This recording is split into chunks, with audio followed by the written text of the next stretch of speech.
Muy bien, vamos a tener el estudio bíblico de hoy martes. Estamos todos los martes estudiando el libro de los Hechos de los Apóstoles y hoy vamos a seguir ahí. Estamos en el capítulo 10.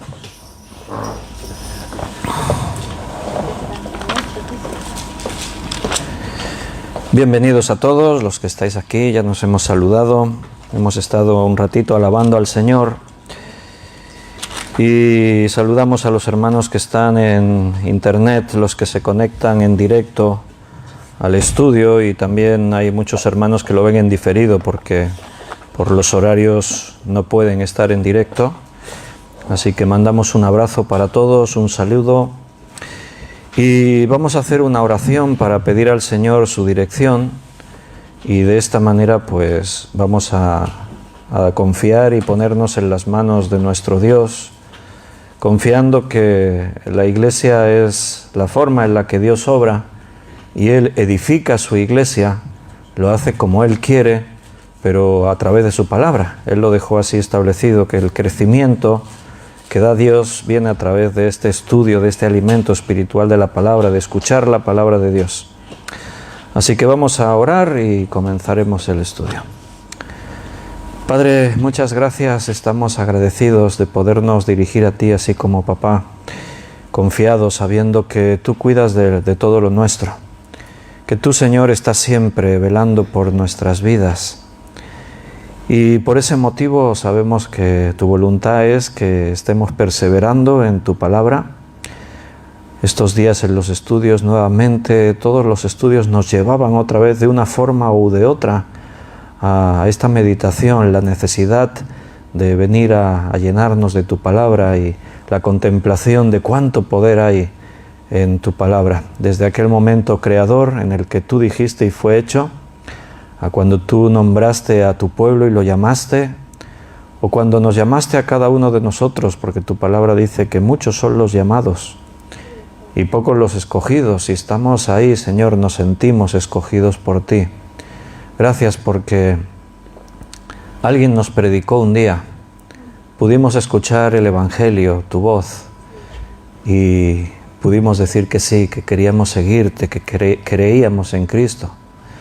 Así que, Señor, estamos en tus manos. Queremos que todo lo que digamos y hagamos en este tiempo esté dirigido por ti y que el Espíritu Santo tome el control de todo.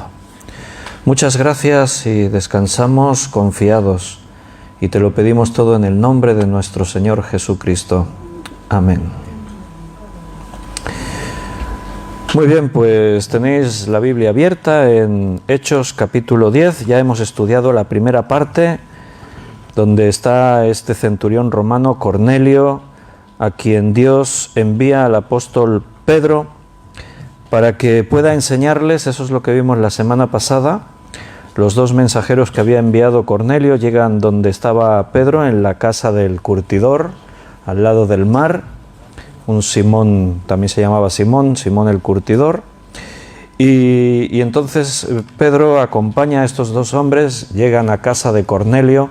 Allí estaban familiares, amigos, un montón de gente que Cornelio había congregado para este momento tan especial. Había una gran expectativa. Estaban todos deseosos de conocer a Pedro y escuchar la palabra de Dios, lo que Pedro les tenía que decir. Pero antes Dios tuvo que tratar con Pedro para romper algunas barreras que había ahí. O sea, ahí hay una gran lección para nuestra vida, pese a ser creyentes y creer de verdad en el Señor y tener una buena relación con el Señor. A veces Dios todavía quizás tenga que romper prejuicios, tenga que eliminar barreras de nuestra vida. Y ahí el Señor pues cambió la forma de pensar de Pedro a través de su palabra que le envió. Y Pedro viene ahí a la casa de Cornelio. Vimos esos pequeños detalles de que él primero hace entrar a los mensajeros, a pesar de que son gentiles, los hace entrar en la casa donde él está posando, duermen allí juntos, al día siguiente salen de viaje, y cuando llega a casa de Cornelio no tiene problema en entrar. Cornelio sale a la puerta a recibirle, porque estamos viendo en todos estos gestos la tradición, las costumbres de que un judío no entraba en casa de un gentil y viceversa tampoco, los gentiles no entraban en casa de los gentiles. Entonces ahí están rompiendo barreras, eliminando esos prejuicios religiosos que el pueblo de Dios había adquirido a través del tiempo. Dios no se lo mandó, fueron ellos que lo entendieron de esa forma. Entonces, después de este encuentro, estuvimos leyendo ahí en el versículo, para recordar un poquito y retomar lo que vamos a estudiar hoy, estuvimos leyendo en el versículo 28 y 29 del capítulo 10, y les dijo: vosotros sabéis cuán abominable es para un varón judío juntarse o acercarse a un extranjero, pero a mí me ha mostrado Dios que a ningún hombre llame común o inmundo. Por lo cual, al ser llamado, vine sin replicar. Así que pregunto, ¿por qué causa me habéis hecho venir? Esa es la pregunta y la respuesta, versículo 30. Entonces Cornelio dijo: hace 4 días que a esta hora yo estaba en ayunas, y a la hora 9, mientras oraba en mi casa, vi que se puso delante de mí un varón con vestido resplandeciente y dijo: Cornelio, tu oración ha sido oída y tus limosnas han sido recordadas delante de Dios. Envía pues a Jope y haz venir a Simón, el que tiene por sobrenombre Pedro, el cual mora en casa de Simón, un curtidor junto al mar, y cuando llegue, él te hablará. Así que luego envié por ti, y tú has hecho bien en venir. Ahora pues, todos nosotros estamos aquí, escucha, en la presencia de Dios para oír todo lo que Dios te ha mandado. Este es el mayor regocijo de un maestro o un predicador. Que la gente estén ahí en multitud y con esas ganas. Aquí estamos, dispuestos a escuchar la palabra del Señor, preparados para escuchar la palabra del Señor. Ahí en el directo que hacemos cada día por Facebook, en los saludos, a veces hay hermanos que saludan, hay otros que no, porque a veces simplemente no pueden, están escuchando mientras conducen o mientras hacen un trabajo, pero algunos pues escriben. Y a veces alguno pues escribe por ahí: preparados, dispuestos para el estudio. Y ese pequeño palabra, ese pequeño gesto, a mí me anima, porque digo, mira, están ahí con ganas. O sea, no es que venimos ahí pesadamente por obligación, no, claro, sí, ni siquiera estamos en un lugar físico, cada uno está en su casa. Sí, cuando me retraso por algo, ya la gente pregunta: ¿y qué pasa? ¿No hay estudio hoy? Entonces, aquí en casa de Cornelio estaban así. Dice, estaban ahí todos juntos. No solo estaba Cornelio y los de su casa, no, hizo venir a familiares, a amigos, había un buen grupo allí, y todos preparados. Y cuando Pedro pregunta: bueno, ya estoy aquí, ¿por qué me habéis hecho venir? Pues la respuesta es esta: ahora pues todos nosotros estamos aquí en la presencia de Dios para oír todo lo que Dios te ha mandado. Estaban preparados. Y vamos a lo que nos toca estudiar hoy, que es del versículo 34 al 43. Entendemos que tenemos solo un resumen de lo que Pedro les enseñó. En la Biblia no está todo lo que ocurrió, no todo lo que Jesús dijo. Por ejemplo, en los capítulos 5, 6, 7 de Mateo, ahí está el sermón de la montaña de Jesús, pero evidentemente los evangelistas recogieron partes de ese mensaje, lo más significativo, como una especie de bosquejo o de resumen. Si no, la Biblia sería mucho más extensa, sería un libro muy voluminoso. Juan tira de hipérbole al final de su evangelio y dice: si hubiesen escrito todas las cosas que Jesús dijo e hizo, no habría libros en todo el mundo para poder contar todo eso. Eso es una hipérbole, claro, sí que se podría haber escrito todo, pero lo que quiere decir Juan es que lo que se recoge en el Evangelio es una pequeña parte en comparación con todo lo que Jesús hizo y dijo en ese tiempo. Entonces aquí tenemos un resumen de lo que Pedro les enseña. Y en este resumen, lo que tenemos ahí es el Evangelio sintetizado, la esencia del Evangelio, es lo que aquí vamos a leer ahora. Vamos a leer primero el pasaje y después vamos a ir viendo puntos, lecciones. Versículo 34. Entonces Pedro, abriendo la boca, dijo, en verdad comprendo que Dios no hace acepción de personas, sino que en toda nación se agrada del que le teme y hace justicia. Dios envió mensaje a los hijos de Israel anunciando el Evangelio de la paz por medio de Jesucristo. Este es Señor de todos. Vosotros sabéis lo que se divulgó por toda Judea, comenzando desde Galilea, después del bautismo que predicó Juan, cómo Dios ungió con el Espíritu Santo y con poder a Jesús de Nazaret, y cómo éste anduvo haciendo bienes y sanando a todos los oprimidos por el diablo, porque Dios estaba con él. Y nosotros somos testigos de todas las cosas que Jesús hizo en la tierra de Judea y en Jerusalén, a quien mataron colgándole en un madero. A éste levantó Dios al tercer día e hizo que se manifestase no a todo el pueblo, sino a los testigos que Dios había ordenado de antemano, a nosotros que comimos y bebimos con él después que resucitó de los muertos. Y nos mandó que predicásemos al pueblo y testificásemos que Él es el que Dios ha puesto por juez de vivos y muertos. De este dan testimonio todos los profetas, que todos los que en Él creyeren recibirán perdón de pecados por su nombre. Bien, ese es el resumen. Volvemos a ver a un Pedro haciendo énfasis en que Dios me ha enseñado que no puedo hacer distinción de personas. Y Pedro tiene ahora la capacidad de demostrarnos esa forma de aprender, de rectificar de un error. Él estaba equivocado y lo reconoce. Nunca tenemos que tener problema en reconocer si estábamos equivocados. Normalmente a nuestro ego le duele el tener que decir, anda, pues es verdad, estaba equivocado y tú tienes razón. Normalmente eso duele, nos cuesta aceptarlo. Siempre buscamos una excusa, siempre buscamos una justificación, pero no pasa nada. O sea, es, como dice un dicho, equivocarse es de humano. O sea, si hablas puedes equivocarte, si caminas puedes tropezar y caer. Entonces es normal que nos podamos equivocar y si cometemos un error, rectificar también se dice que es de sabios. Y como creyentes siempre estamos aprendiendo. Lo primero que dice Pedro otra vez, ya lo dijo antes, vosotros sabéis cuán abominable es para un varón judío juntarse o acercarse a los gentiles, pero Dios me ha mostrado. Y ahora cuando empieza su mensaje, como hemos dicho, este mensaje es la esencia del Evangelio, ahora lo vamos a ver ahí en 6 puntos, pero lo primero que Pedro dice es, en verdad comprendo que Dios no hace acepción de personas. El tema de esta enseñanza es la misma esencia del Evangelio. Pablo enumera primero que Jesús fue enviado y equipado por Dios con el Espíritu Santo y con poder. En segundo lugar, Pedro dice que Jesús mostró su poder y misericordia sanando, ahí en el versículo 38 lo hemos leído, cómo Dios ungió con el Espíritu Santo y con poder a Jesús de Nazaret.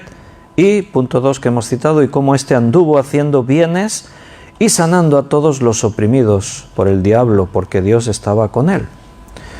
En tercer lugar, él menciona que fue crucificado, lo dice en el versículo 39, y nosotros somos testigos de todas las cosas que Jesús hizo en la tierra de Judea y en Jerusalén, a quien mataron colgándole en un madero. En el mensaje del Evangelio siempre hay que hablar de la crucifixión de Jesús. Y a continuación, punto 4, él menciona su resurrección, claro, versículo 40 y 41. A este levantó Dios al tercer día e hizo que se manifestase, no a todo el pueblo, sino a los testigos que Dios había ordenado de antemano. Ahora después vamos a ir mencionando algunas de estas cosas. Ahora solo os estoy enumerando esos 6 puntos que son la representación de lo que tiene que ser cuando predicamos el Evangelio.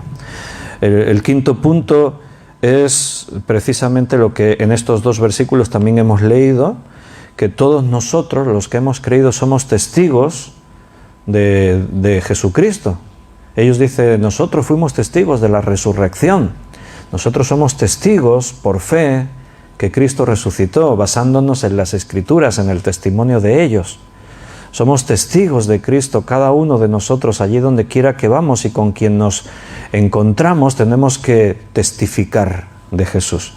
La palabra testificar es una palabra relacionada con una causa judicial, con una implicación en asuntos legales, cuando te llaman para testificar. Has sido testigo de algo, de un evento, de un delito, de una situación, y el juez o la policía te llama como testigo y vas a testificar. Nosotros hemos sido llamados a testificar de Cristo. Alguno dirá, pero no estuvimos ahí, no lo vimos con nuestros ojos. Pero ahora la Biblia dice que por fe le vemos. Dice que creemos y caminamos y nos movemos como viendo al invisible.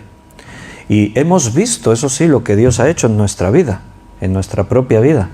Por eso una parte muy importante de la evangelización es el testimonio personal. Porque cuando tú das tu testimonio personal, lo que estás haciendo es hacer que la persona que escucha pueda identificarse. Si tú dices, mira, yo estaba así, mi vida era vacía, me encontraba en una situación, realmente me sentía perdido, vivía en este vicio, estaba metido en estos problemas, andaba de esta forma, me sentía frustrado, no sé, etcétera. Cada uno tiene su historia. Cuando tú cuentas tu testimonio, siempre puede haber personas que se identifiquen y piensen, yo también me siento así. Y cuando tú dices, pero Cristo cambió mi vida, el Señor me dio una nueva razón para vivir, Él me transformó, me revolucionó todo, me mostró un camino ahora en el que ahora vivo una vida abundante. Todos nosotros hemos sido llamados a predicar y una parte importante es eso, ser testigos. Y el punto 6 sería el resultado de la predicación del Evangelio. Es lo que dice en el versículo 43. De este dan testimonio todos los profetas, que todos los que en él creyeren recibirán perdón de pecados por su nombre. Ese es el resultado, el perdón de pecados y por lo tanto una nueva relación con Él, con el Señor, con Dios. Bien, vamos a ir viendo parte por parte. Volvemos al versículo 34. El resultado de la lección que Dios le dio a Pedro es este. En verdad comprendo, lo ha entendido, en verdad comprendo que Dios no hace acepción de personas. ¿Entendéis el significado de la palabra acepción? ¿Qué significa acepción?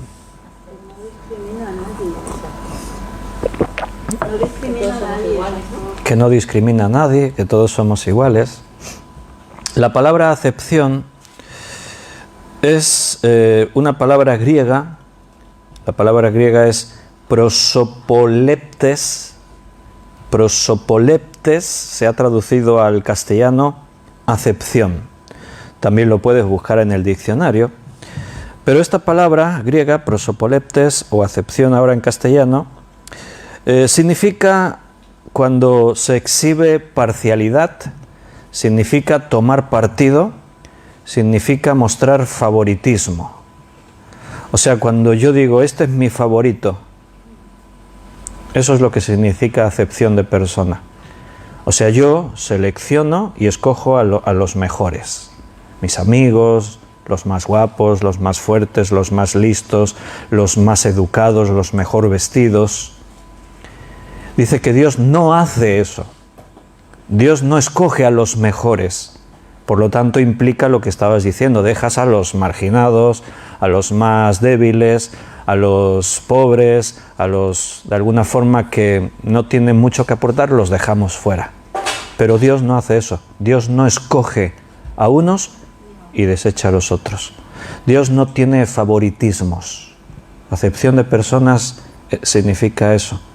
Y esta es la primera gran barrera para difundir el Evangelio.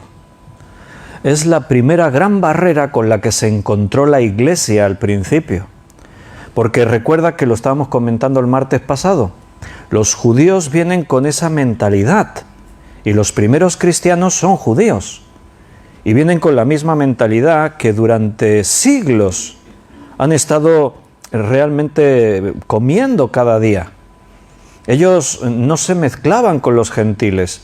Los miraban mal, los aborrecían, los menospreciaban. Ellos sí hacían acepción de personas. Los judíos eran los mejores y aún dentro del judaísmo seguían haciendo acepción. Porque dentro del judaísmo también había clases. y había gente que era mejor considerada que otros.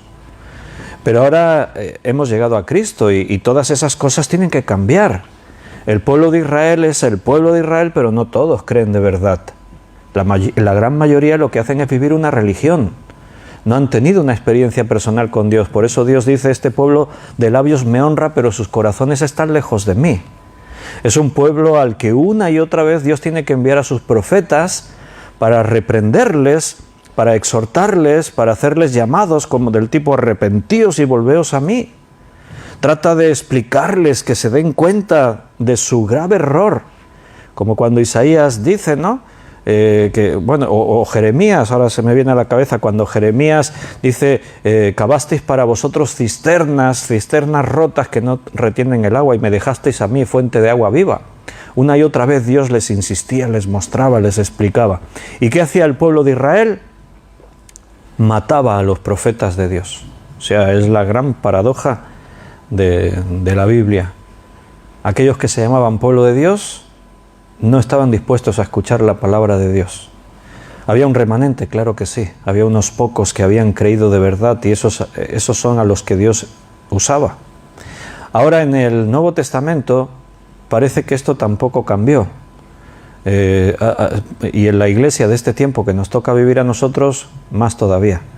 Porque hay muchos que se llaman cristianos, pero ¿hasta qué punto uno ha creído y está dispuesto a seguir a Cristo? ¿Qué implica seguir a Jesús?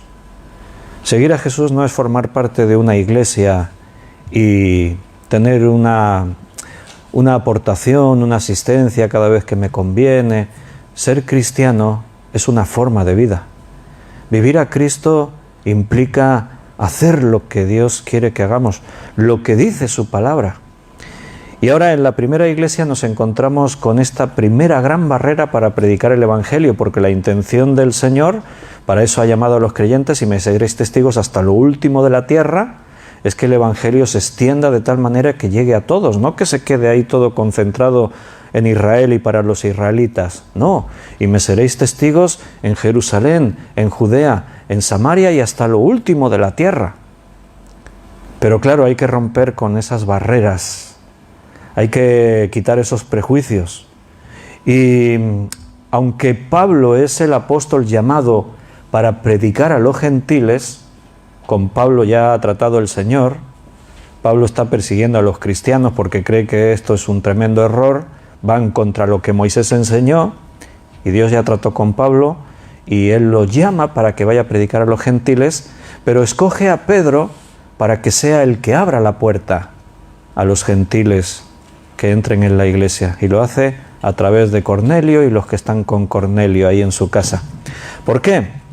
¿Por qué Pedro? Bueno, porque Pedro es una figura importante entre los apóstoles, es uno de los que estuvo con Jesús, ya lo hemos visto, no es una persona que viene ya con esa mente revolucionaria, no, él mismo decía, yo no me voy a contaminar con todo lo que es inmundo.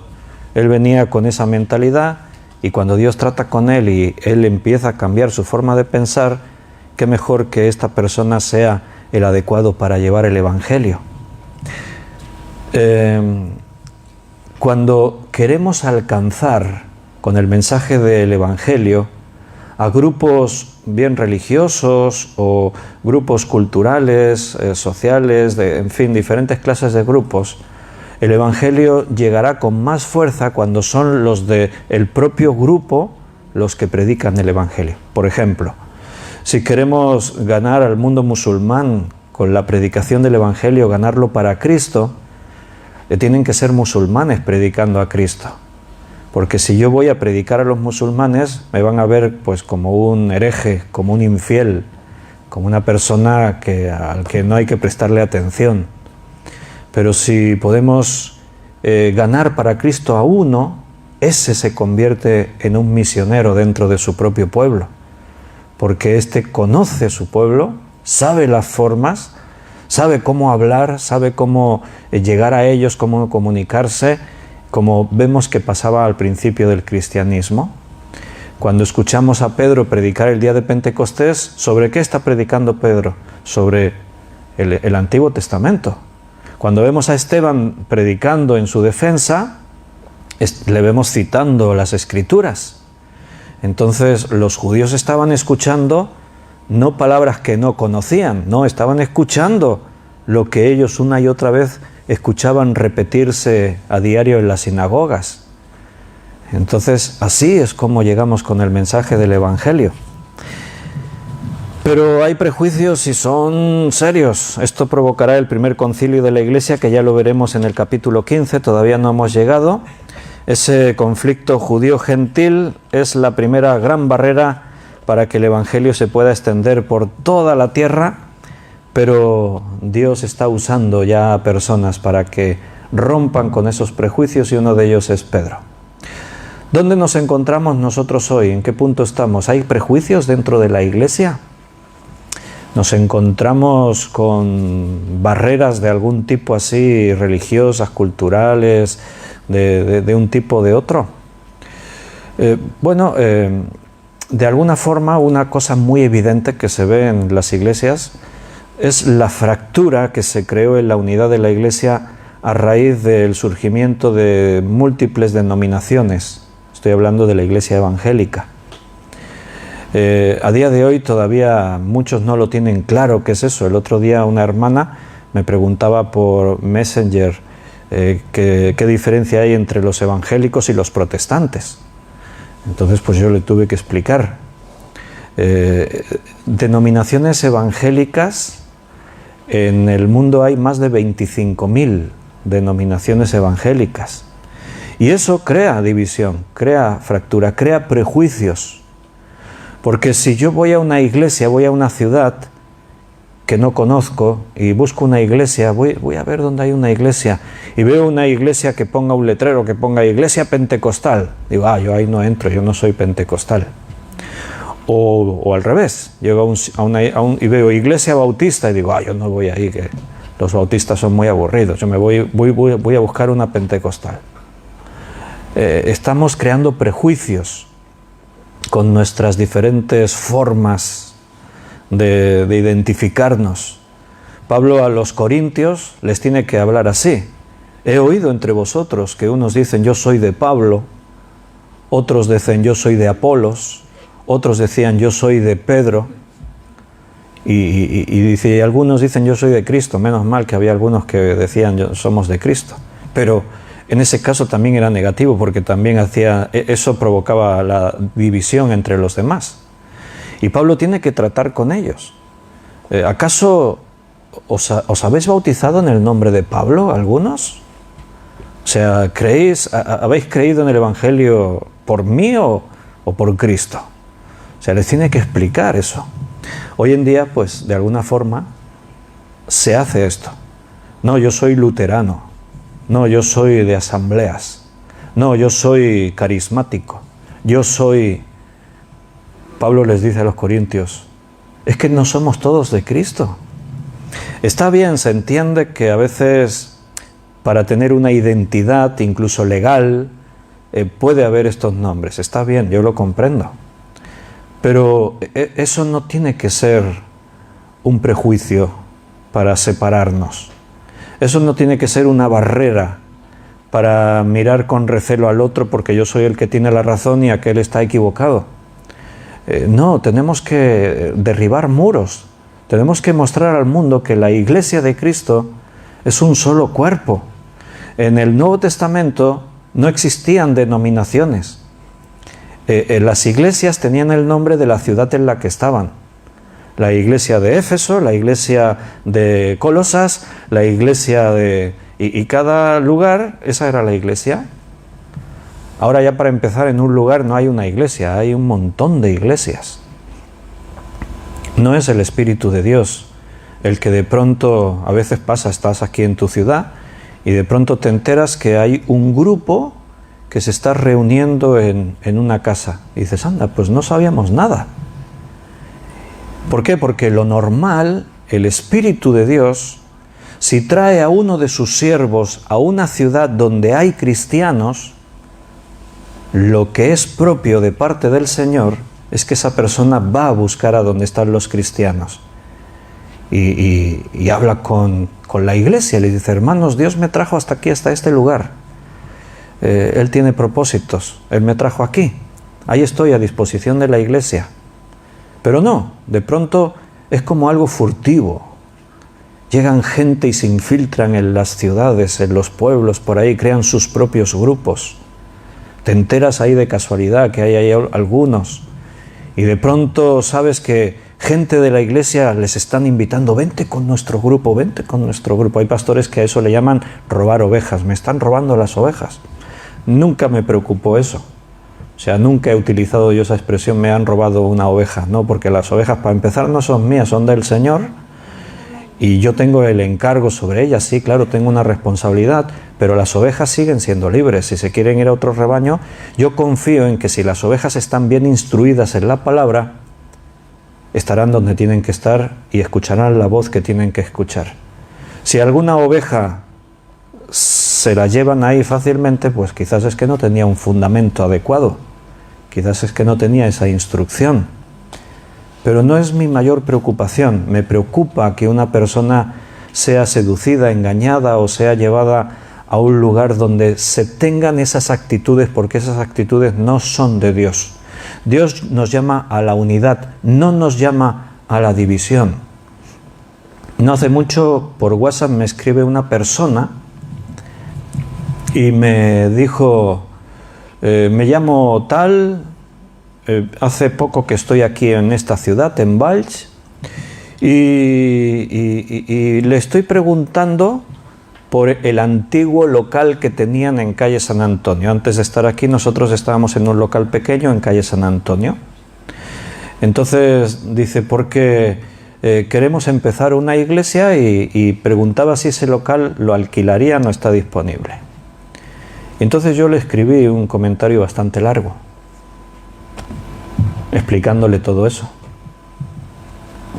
Si entendemos lo que es bíblico, y le cité la Biblia, le cité las Escrituras, le dije ese espíritu de unidad, cómo Pablo, los apóstoles lo vivían en los Hechos. Si tienen intención de hacer algo en Valls, ¿por qué no hablan con nosotros? ¿Por qué no se dan a conocer y dicen, Dios nos trajo aquí? Cuando hacemos eso, estamos mostrando al mundo que somos una religión más. No estamos unidos en el Señor. Incluso nos vemos con recelo, nos vigilamos. Yo he estado en reuniones con pastores en los que han terminado casi a puñetazos. Una vez estaba en una reunión con pastores de la provincia de Tarragona y unos pastores del sur de Tarragona, de las Terras del Ebre. De pronto te diste cuenta de que ahí hay rencor, hay un montón de cosas guardadas, porque estábamos allí hablando y de pronto alguien dijo algo y el otro saltó y el otro comenzó a decirle, sí, porque yo estaba en esta calle, yo tenía mi iglesia en esta calle, llevábamos ahí 20 años y tú llegaste y te pusiste allí a 100 metros de nosotros, montaste tu iglesia y no sé qué, y peleándose allí. Y yo pensaba, Señor, qué mal que está tu iglesia, ¿qué vamos a hacer? Yo le decía, Señor, ¿cómo arreglamos esto? Porque la iglesia está mal. Y está mal empezando por el liderazgo. Porque cuando ves esas cosas en los líderes, que hay recelos, que hay competitividad, que hay todas esas actitudes de que si te robo miembros, que si me los robas, que si no sé qué, que si no sé cuántos. ¿Dónde nos encontramos hoy? Bueno, la iglesia no está muy bien, la verdad es esa.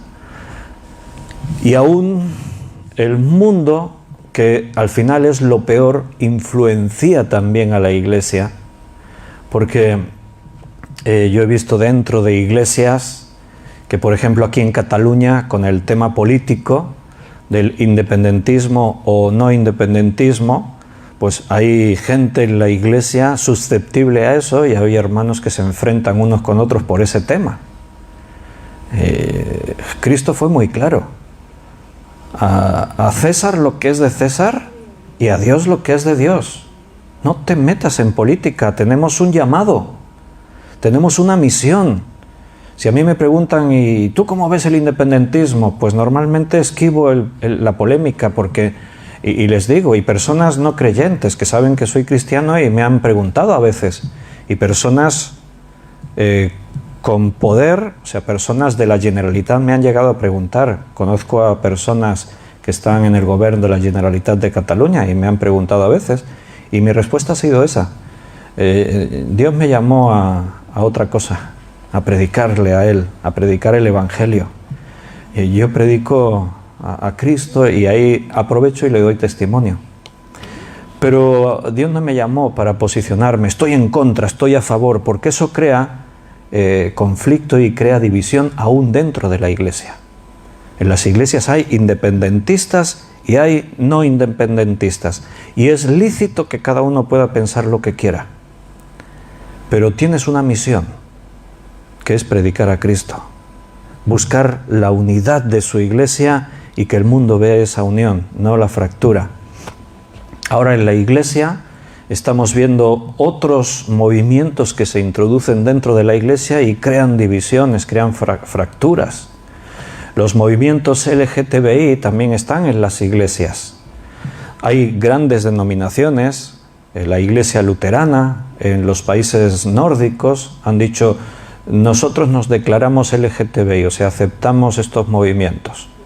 Hay otros movimientos evangélicos que al oír esto se han arrancado los cabellos y se han escandalizado y han rasgado las vestiduras, ¿no? ¿Cómo es posible? Estos son unos satánicos. O sea, no es propio que en la iglesia se crean esas grandes divisiones. O el problema está aquí o el problema está aquí, o a lo mejor está en ambos sitios. Yo ahora no estoy tratando estos temas, porque esto sería todo un mundo. Estoy hablando de cómo está la iglesia. De pronto en la iglesia... Aquí también a mí me pasó, hace años también me pasó, que vinieron a visitarme unos creyentes rumanos y venían con la intención de que les prestásemos el local de reuniones porque ellos querían formar una iglesia y no tenían un lugar. Y entonces me ofrecieron, si vosotros hacéis los cultos por las mañanas, prestarnos la iglesia por las tardes. Y nosotros hacemos nuestra iglesia de rumanos por las tardes. Y yo les dije, es que aquí ya hay una iglesia, sí, pero es de habla hispana. Y nosotros queremos tener una iglesia de rumanos. Y yo le dije, pero ¿vivís aquí en España? Sí. Digo, entonces tenéis que hablar español. Digo, ¿y qué mejor forma que os integréis en una iglesia española? No, pero es que nosotros lo queremos hacer en nuestra lengua. Y le dije, pero es que eso no es bíblico, te lo muestro. Y abrí las escrituras, porque yo siempre tengo mis opiniones, pero prefiero que sea la Biblia la que hable. Y le dije, mira, ¿ves lo que dice aquí y aquí? ¿Ves? ¿Ves cómo los extranjeros también se sentían todos parte? Porque al final dice la Biblia que ahora todos somos peregrinos y extranjeros en esta tierra. Aunque yo estoy en España y hablo español, también soy un extranjero aquí. Y tenemos que estar unidos y mostrar al mundo que el idioma no es una excusa para separarnos y dividirnos. Y bueno, tampoco lleguemos a un acuerdo, claro. Este del mensaje que os dije el otro día, que le expliqué todo esto, pues ya está, no me dijo nada más. Se ve que no le gustó mi explicación. Y yo pienso, ¿dónde está el problema?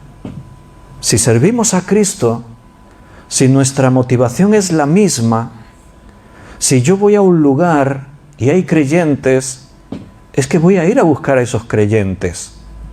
Si yo llego a un lugar y digo, voy a fundar mi iglesia, vale, pues seguramente esa es mi idea, mi iglesia, no la iglesia de Cristo.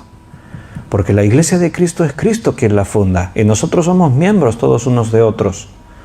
Entonces, si no tenemos esa capacidad de romper cualquier prejuicio, cualquier barrera, de cualquier nivel, a veces el nivel económico también es una fractura. Aquí no suele pasar quizás mucho, pero en Estados Unidos, por ejemplo, allí hay iglesias de ricos y hay iglesias de pobres. O sea, hay iglesias, en los Estados Unidos hay iglesias que en la membresía pueden tener a 1 o 2 expresidentes de los Estados Unidos, que eso ya es mucho decir, ¿no? Que estés ahí sentado en el culto y al lado tuyo haya uno sentado que fue presidente de los Estados Unidos. Y que mires para allá y enfrente tuyo hay otro sentado que es una superestrella de Hollywood, que tiene hasta un Oscar, que ganó un Oscar y todo. Y hay otro sentado y que es un cantante famosísimo. Y tú dices, vaya, te sientes importante, porque estás entre hermanos con clase. Entonces hay gente, claro, esas iglesias, todo el mundo quiere ser miembro de esa iglesia. ¿Por qué? ¿Por amor a Cristo? No, porque así me siento al lado de... y le puedo hasta pedir un autógrafo y hacerme un selfie con él. Pero tú no puedes ser miembro de esa iglesia. Necesitas rellenar un formulario, una solicitud, pasar diferentes entrevistas, te ponen en lista de espera como candidato y si cumples una serie de requisitos puede ser que te admitan como miembro. ¿Conocíais la Catedral de Cristal? La Catedral de Cristal fue una iglesia que se construyó en el 1800 y pico, una iglesia evangélica, protestante.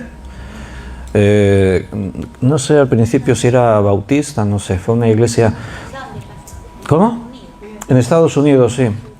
Y entonces, pues, esta iglesia, bueno, fue cambiando, fue del liderazgo, fue cambiando. Fue una iglesia que siempre arrastró muchos problemas económicos y se intentó en diferentes ocasiones, pues, levantarla, o sea, como iglesia, como membresía, poder, porque estaba en crisis económica. Se ve que los gastos, no sé por qué, no me metí en el tema, pero estaban ahí con grandes problemas económicos y eso. Uno de los pastores últimos que tuvo fue Dante Hebel y al final pues quebró, la iglesia quebró. La compró la Iglesia Católica Romana. Ahora es un templo católico romano.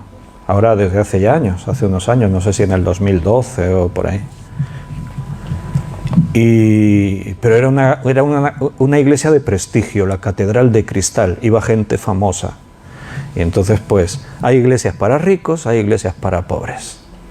Y eso está en la Biblia, ¿no? No. Jesús no hacía eso. El Evangelio no enseña eso. Al contrario, estamos aprendiendo todo esto. Mira, cualquier problema es excusa dentro de la iglesia para crear divisiones. Siempre pasa. Ahora estamos todavía, pensábamos ya que le teníamos el pie en el cuello a todo esto del COVID, pero parece que no, ahí seguimos arrastrándolo. Ahí no sabemos lo que pasará con todo esto del COVID.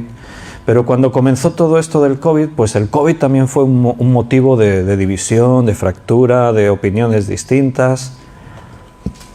Cuando tú lees en los Hechos de los Apóstoles que los creyentes, todos los que habían creído estaban juntos, unánimes, teniendo un mismo sentir, pensaban lo mismo, sentían lo mismo, dices, y ante conflictos como este estaban todos de acuerdo. Mira, con todo esto del COVID, ¿qué pasó al principio? Mes de marzo del año 2020. Nos golpeó así por sorpresa. Ni nunca habíamos pensado que nos pudiese pasar que nos pusiesen restricciones, toques de queda, prohibiciones de todo tipo. Nunca nos habíamos imaginado eso. Y nos vino de la noche a la mañana. De la noche a la mañana se prohíbe, bueno, un montón de cosas. Se ponen restricciones, todos los servicios que no sean esenciales tienen que cerrar. A las iglesias nos pusieron restricciones de reuniones al 30% de la membresía. Al principio había mucha confusión con todo eso.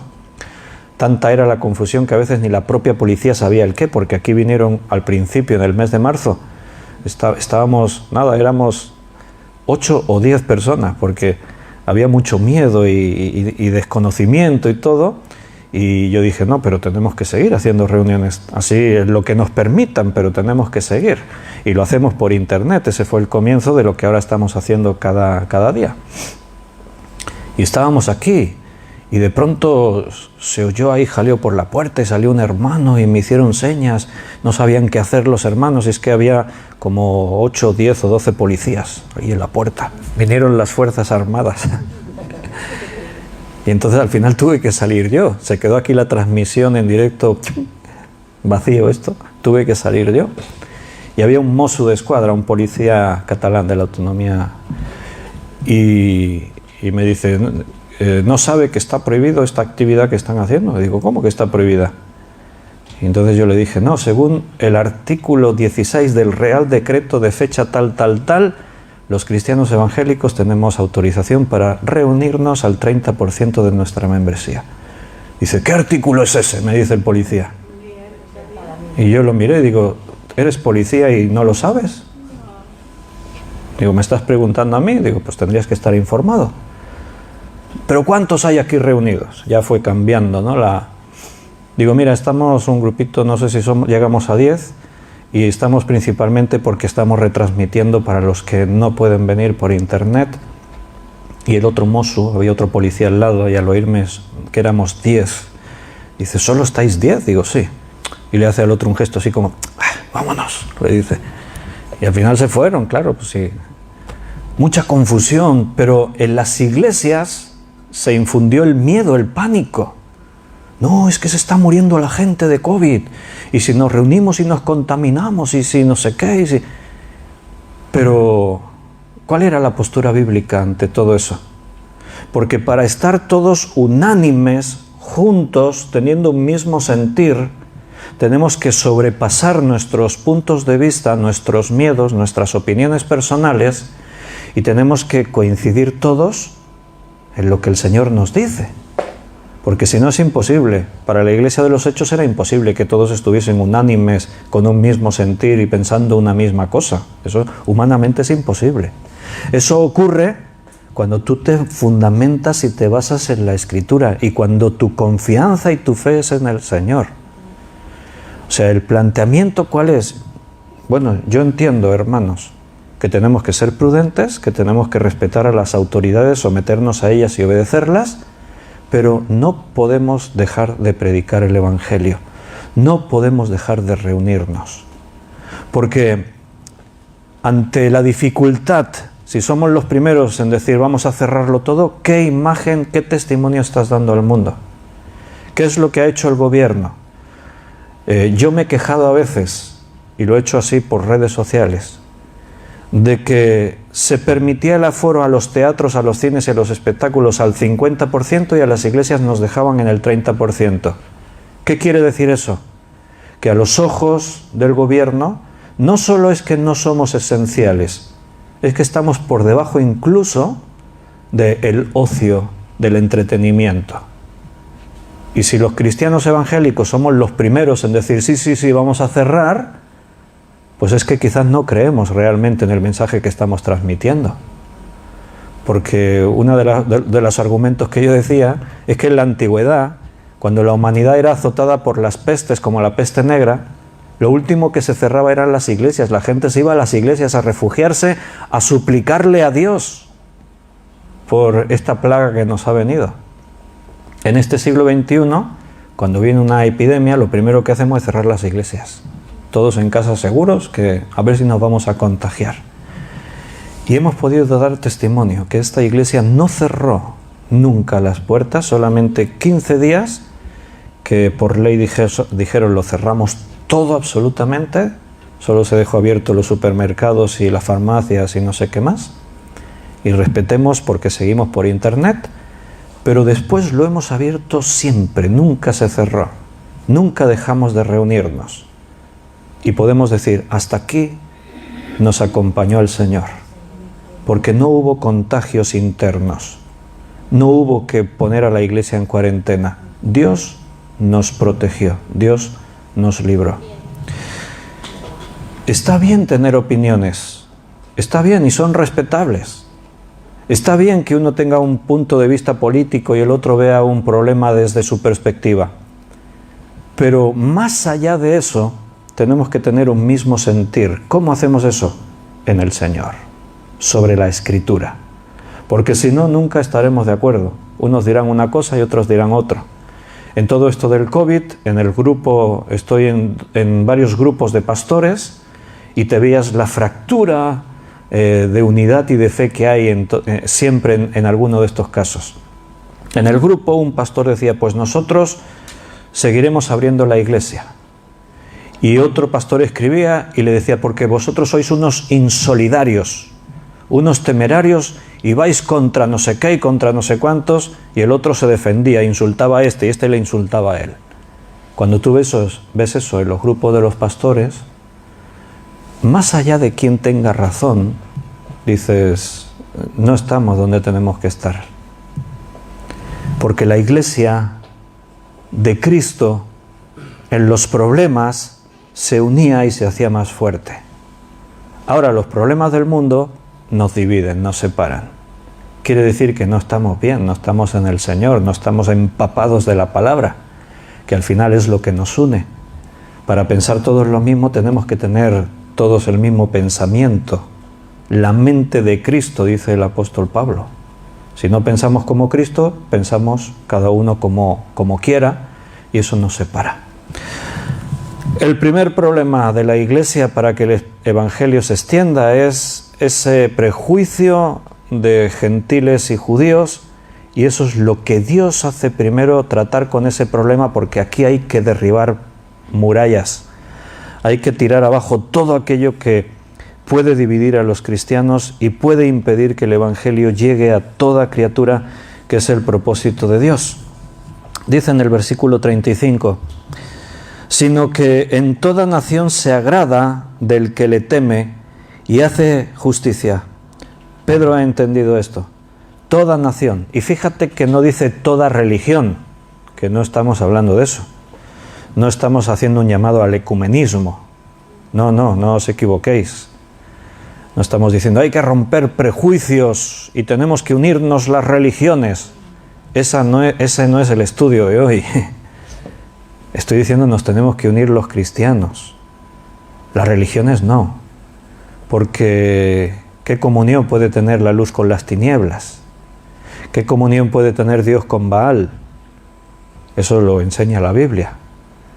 Yo respeto a todas las religiones, respeto a todas las opiniones políticas, respeto a todos los puntos de vista, pero para poder hacer un culto a Dios, tengo que estar rodeado de personas que piensen como la Biblia nos enseña, que adoren al Dios de la Biblia, el Dios que se ha dado a conocer a través de Jesucristo. Yo no puedo hacer una reunión ecuménica con alguien que está ahí sentado y que yo sé que odia la causa de Cristo. No puedo. Yo me puedo reunir con él, pero le predicaré a Cristo y le miraré a los ojos sin rencor, sin odio, con amor. Pero no para que juntos hagamos un culto a Dios. ¿A qué Dios? ¿Al tuyo o al mío? No, es que al final el Dios de todas las religiones es el mismo. No, eso es mentira. El Dios de la Biblia se dio a conocer con su nombre propio. Él dijo, yo soy Jehová, Yahvé, yo soy el que soy. Ves y diles, yo soy el que soy, me envía. Alá es un Dios que escogió Mahoma. De entre los dioses que tenían las tribus nómadas árabes, Mahoma escogió uno de aquellos ídolos y dijo, este será Alá, este es mi Dios. Está bien, yo lo respeto, todos los que quieran creer en eso, pero que nadie con un poco de conocimiento y de estudio diga que Alá y el Dios de la Biblia es el mismo. No es el mismo. Alá se da a conocer de una forma, da a conocer unas manifestaciones de su carácter que no son las mismas que el carácter y la personalidad de Dios, del Dios de la Biblia. Entonces hablamos de dos dioses distintos y cada uno puede creer en quien quiera. Pero el ecumenismo no es posible. No estamos predicando eso. Simplemente era una aclaración. Lo que Dios está haciendo es romper con los prejuicios de su pueblo. Y su pueblo, ahora utilizamos el concepto iglesia, está llamado a predicar a todas las naciones, a todas las religiones, a todos que crean y se conviertan y vengan a Cristo. Pedro, su problema es de nacionalidad. Si no eres judío, entonces eres basura. Como decían los judíos, Dios creó a los gentiles para que sirvan de leña en el infierno. Y entonces esto es lo que tienes que romper tu forma de pensar. Así que Pedro lo entiende y dice, sino que de toda nación se agrada el que le teme y hace justicia. Cualquier persona de la nación que sea, si cree en Dios, entonces es nuestro hermano. En el versículo 36 Sigue, Dios envió mensaje a los hijos de Israel anunciando el Evangelio de la paz por medio de Jesucristo. Este es Señor de todos. El mensaje llega primero a los hijos de Israel. Eso es así, es correcto. Porque Dios escogió a este pueblo para que fuesen luz en el mundo, que fuesen un faro y que todas las naciones del mundo pudiesen conocer a Dios a través de ellos. Esa era la intención de Dios. Y lo que dice en este versículo es esto. Primero el mensaje llegó a Israel. Cristo estaba ya en el antiguo pacto. De él escribió Moisés, de él escribieron los profetas. Y ahora dice, y este es Señor de todos. Jesucristo, este es Señor de todos. En Efesios capítulo 2, versículo 13 al 18.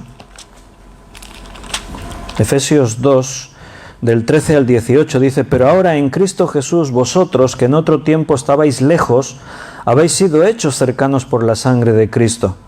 Está hablando a gentiles, porque los creyentes de la ciudad de Éfeso, mayoritariamente griegos, pues tienen que entender esto. Porque Él es nuestra paz, que de ambos pueblos hizo uno.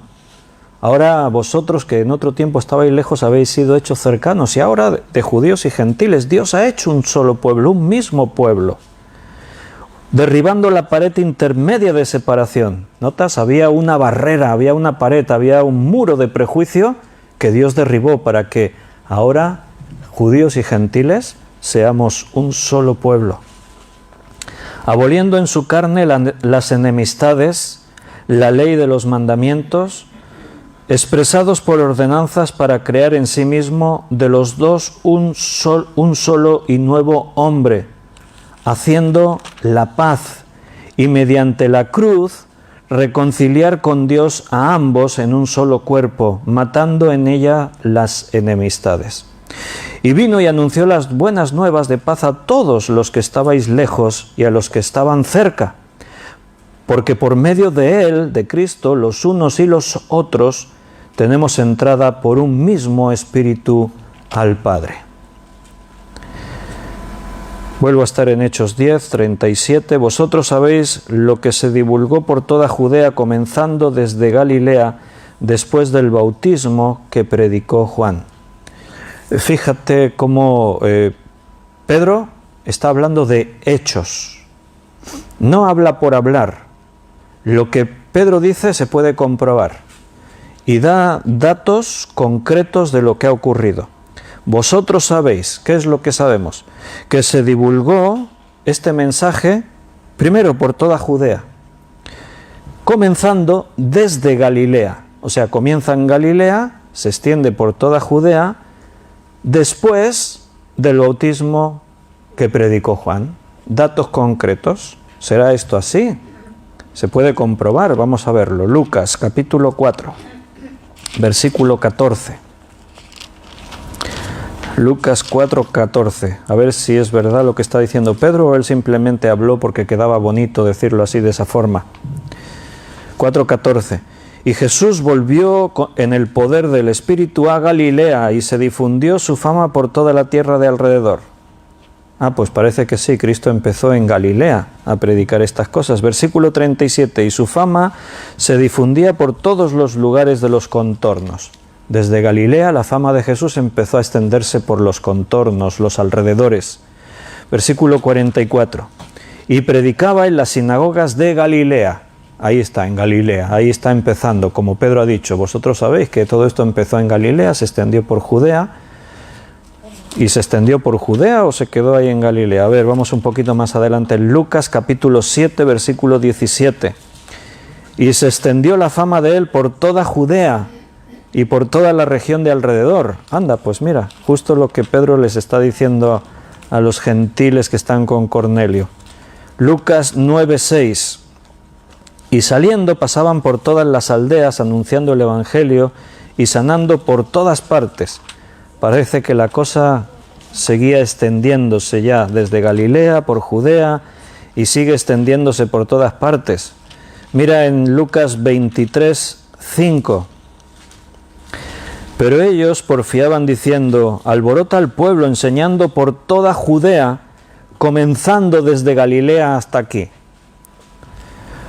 Te estoy mostrando esto, que al final son simplemente detalles, para que te des cuenta que la Biblia es un libro con toda la autoridad y rigor histórico que puede tener un libro. De hecho, de los documentos antiguos, ninguno se puede comparar a la Biblia en datos, en detalles, sin contradicciones. Detalles a veces tan simples como este.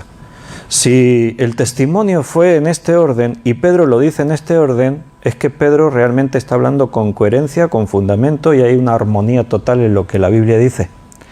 Si Pedro hubiese dicho otra cosa, se estaría contradiciendo. Pero esas contradicciones no existen en la Biblia. Pedro está hablando de lo que él sabe, de la experiencia. Recuerda que le ha dicho, y nosotros somos sus testigos. Él lo vivió todo eso, por lo tanto, para él no es la duda, ¿y cómo fue? No, él te lo puede decir exactamente, y así es como ocurrió. Hechos 10:38. Cómo Dios ungió con el Espíritu Santo y con poder a Jesús de Nazaret, y cómo éste anduvo haciendo bienes y sanando a todos los oprimidos por el diablo, porque Dios estaba con él. Le ungió con el Espíritu Santo. ¿Ocurrió eso? ¿Recordáis algún pasaje que diga que eso ocurrió así? Bueno, hemos estado ahí justo al ladito, Lucas capítulo 4, leímos el versículo 14, pero mira, si vamos un poquito más adelante hasta el versículo 18 de este capítulo 4, Lucas 4:18.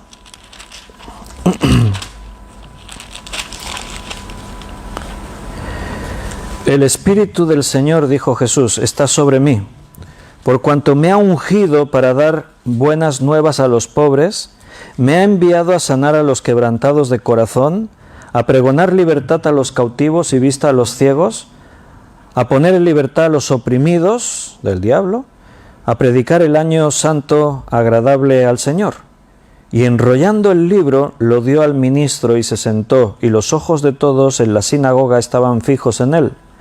Y comenzó a decirles, hoy se ha cumplido esta escritura delante de vosotros. O sea, lo que Pedro aquí dice tuvo ese cumplimiento. Él está recordando, citando lo que ocurrió, cómo Dios ungió con el Espíritu Santo y con poder a Jesús de Nazaret, y cómo éste anduvo haciendo bienes y sanando a todos los oprimidos por el diablo, porque Dios estaba con él. Dice que hizo bienes, sanidades, incluso todo esto estaba predicho por los profetas. Isaías en el capítulo 35 habló de Jesús y dijo de él que sanaría a los oprimidos, a los enfermos, todo eso lo dijeron los profetas. Y liberando a los oprimidos del diablo. Ahí hay un montón de textos de Jesús haciendo esta labor. Versículo 39, y nosotros somos testigos de todas las cosas que Jesús hizo en la tierra de Judea y en Jerusalén, a quien mataron colgándole en un madero. Nosotros somos testigos de todo esto, lo vimos con nuestros ojos. No es que lo escuchamos por ahí, alguien me dijo, que si un primo mío me contó, que un amigo suyo, no. El Evangelio comienza a extenderse de los testigos oculares, de aquellos que vivieron, que participaron de todas estas cosas. En Gálatas 3, versículo 13, dice, Cristo nos redimió de la maldición de la ley, hecho por nosotros maldición, porque escrito está, maldito todo aquel que es colgado en un madero. Aquí no dice que Cristo fue crucificado, dice que le colgaron en un madero. Está el apóstol Pedro recordando ese pasaje del Antiguo Testamento en el que estaba profetizado que el Hijo de Dios sería hecho por nosotros maldición, siendo colgado de un madero. Eso era una alusión directa a la muerte en la cruz en la que Cristo iba a sufrir, iba a morir. Versículo 40-41, a este levantó Dios al tercer día e hizo que se manifestase no a todo el pueblo, sino a los testigos que Dios había ordenado de antemano. No podemos hablar de la crucifixión y muerte de Jesús sin hablar de la resurrección, claro, porque el testimonio de que Cristo vence la muerte es el triunfo del pecado, es el triunfo sobre el pecado, es el triunfo sobre la muerte, y esa es nuestra esperanza. Y dice que no a todo el pueblo se manifestó resucitado Cristo. ¿Te has dado cuenta de ese detalle? Dice, no a todo el pueblo, sino a los testigos que Dios había ordenado de antemano. Había gente que no estaban interesados en saber que Cristo había resucitado. Los que participaron en su resurrección, después de morir y sepultarlo, ¿te acuerdas que algunos vinieron al sumo sacerdote y les dijeron, oye, este dijo varias veces que al tercer día resucitaría? Es muy interesante que los enemigos de Cristo tenían esto en cuenta y los creyentes no lo tenían. Porque los apóstoles, los creyentes no estaban pensando al tercer día resucitará. No, ni se lo plantearon. Pese a que a ellos iba dirigido este mensaje, no a los enemigos. Pero eran los enemigos los que estaban preocupados por lo que Jesús había dicho. O sea, estos no querían ver a Jesús resucitado. Cuando estaba vivo fueron los que procuraron matarle. Y si ahora lo ven resucitado, esto simplemente habría sido otra vez un conflicto, un enfrentamiento. Y Dios no busca eso. Dios busca fortalecer a los que creen en Él, establecer las bases para la edificación de la iglesia, y los creyentes son los que tienen que ver con sus propios ojos sin la menor duda de que Cristo está vivo y ha triunfado a la muerte. No se podría comenzar la iglesia con alguna duda sobre la resurrección de Cristo. Era imposible, no podíamos comenzar esa edificación. La iglesia se tenía que fundamentar sobre un fundamento muy sólido de que todos los creyentes estuviesen al 100% convencidos que Cristo resucitó. Si formamos parte de la iglesia de Cristo, es de lo que más seguro tienes que estar, de que Cristo resucitó. Y a veces yo os he dicho, y no fue que se apareció por ahí entre sombras, en espíritu, que alguien dijo, vi una sombra, era Cristo. No, es que estuvo con ellos y comió con ellos. Una vez uno me dijo, bueno, pero no está claro si comió con ellos, ¿no? Porque sí, una vez estaba ahí, dice que hasta preparó unos peces, pero no dice que él comiera los peces. No lo dice allí, pero lo entendemos que sí, porque Pedro lo dice aquí en Hechos. Dice,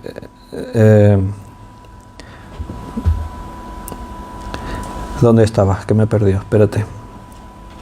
En el versículo 41. No a todo el pueblo, sino a los testigos que Dios había ordenado de antemano. A nosotros, escucha lo que dice, que comimos y bebimos con Él después que resucitó de los muertos. Tuvieron comidas juntos con Jesús. Jesús comía con ellos y bebía con ellos después de resucitar. No fue que vieron una sombra, no, es que le tocaron, le palparon, pasaron veladas juntos, le escucharon hablar durante 40 días. Y como diga también el apóstol Pablo, y que en una sola vez se apareció a más de 500 testigos, a la vez, Había 500 personas reunidas y estuvo con ellos. ¿Qué tribunal dudaría de una evidencia tan clara?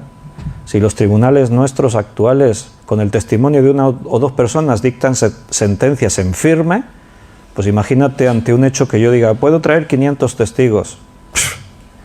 ¿Quién dudaría de la resurrección de Cristo? Bueno, hay gente que duda, claro, pero no los creyentes.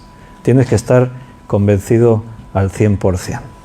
Y terminamos, versículo 42 y 43, y nos mandó que predicásemos al pueblo. Este es el mandato, que prediquemos y testifiquemos de Cristo. Esa es nuestra misión. ¿A quiénes? Al pueblo. Y testificásemos, nota que dice predicásemos y testificásemos. ¿El qué? Que Él es el que Dios ha puesto por juez de vivos y muertos. El juez, una figura que puede hacer fundar inquietud, temor, pero recuerda que el mensaje terminó con ese enunciado, el perdón de pecados, versículo 43.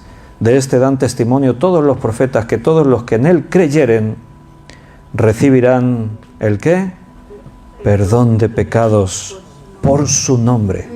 Pero todos los que creyeren en Él, no cualquiera, los que crean en Él.